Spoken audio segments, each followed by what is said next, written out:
Hello students.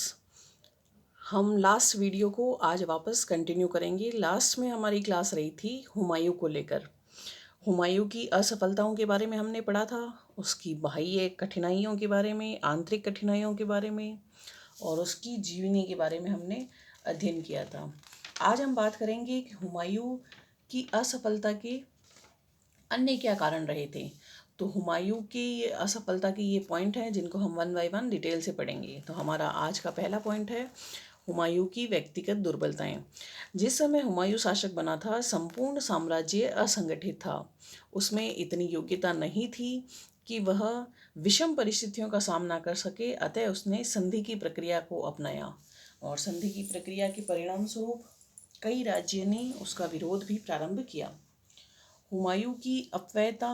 Humayun को विरासत में रिक्त राजकोष मिला था, फिर भी उसने धन संचय की ओर ध्यान नहीं दिया और कालिंजर के राजा से उसे अपार धन मिला था, लेकिन उसने इस धन का भी सदुपयोग नहीं किया। परिणाम स्वरूप उसका राजकोष और भी रिक्त होता गया और भाइयों के प्रति उसकी अत्यधिक उदारता। उसके तीनों भाई अस्करी, कामरान, हिंदाल उसका निरंतर विरोध करते रहे थे। तब हुमायूं ने अपने साम्राज्य को अपने भाइयों में बांट दिया और अत्यंत उदारता प्रकट की और उसकी यह उदारता उसकी असफलता का कारण बनी, क्योंकि आगे चलकर साम्राज्य लेने के बाद भी तीनों भाई निरंतर उसका विरोध करते रहे, क्योंकि वह संपूर्ण साम्राज्य को प्राप्त करना चाहते थे। तो इस प्रकार की भाइयों के प्रति उदारता उसकी असफलता का कारण बनी। अगले कारणों की बात करें तो राजपूतों का सहयोग न मिलना। कर्मावती के आमंत्रित करने पर भी हुमायूं का उसकी सहायता के लिए उपस्थित न होना उसकी सबसे बड़ी भूल रही थी, जिससे भविष्य में उसने राजपूतों की सहानुभूति को खो दिया और राजपूतों ने उसको भी कोई सहयोग नहीं दिया समय आने पर। और इसके अलावा हुमायूं को युद्धों के प्रति कोई लगाव भी नहीं था। वह कठिन परिस्थितियों से भागता रहता था, जिसके कारण उसमें सफल नेतृत्व का भी अभाव रहा था। उसके सैनिक इसी कारण उससे असंतुष्ट रहते थे और परिणाम स्वरूप सैनिकों की युद्धों में भी रुचि कम होती गई। शेर शाह के प्रति दोषपूर्ण नीति। 1532 ईस्वी में हुमायूं ने चुनार दुर्ग का घेरा डाला था। उसने शेर शाह की शक्ति को पूर्ण रूप से कुचले बिना ही घेरा उठा लिया और यह हुमायूं की सबसे बड़ी भूल रही थी।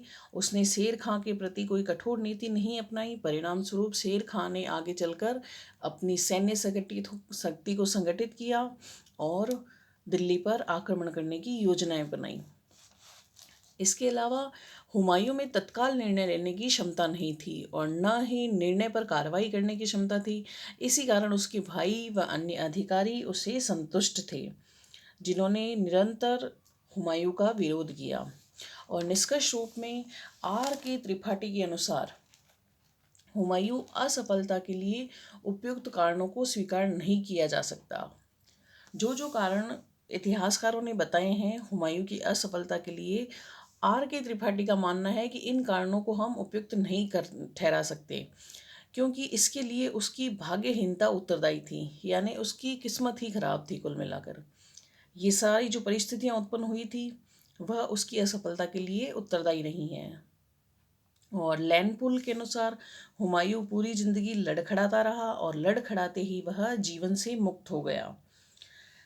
बैरम खां की बात करें तो बैरम खां हुमायूं का योग्य व वफादार सेनापति था, जिसने हुमायूं की दूसरी बार राज सिंहासन प्राप्त कराने में बड़ी मदद की थी, क्योंकि हुमायूं मुगल शासक था जिसने 2 बार शासन सत्ता प्राप्त की थी। तो दूसरी बार उसे शासन प्राप्त कराने में बैरम खां के द्वारा उसे सहयोग दिया गया। हुमायूं ने 1533 ईस्वी में दिल्ली में दीन पनाह महल की निर्माण करवाई और इसी महल की सीढ़ियों से गिरने से हुमायूं की मृत्यु हुई थी।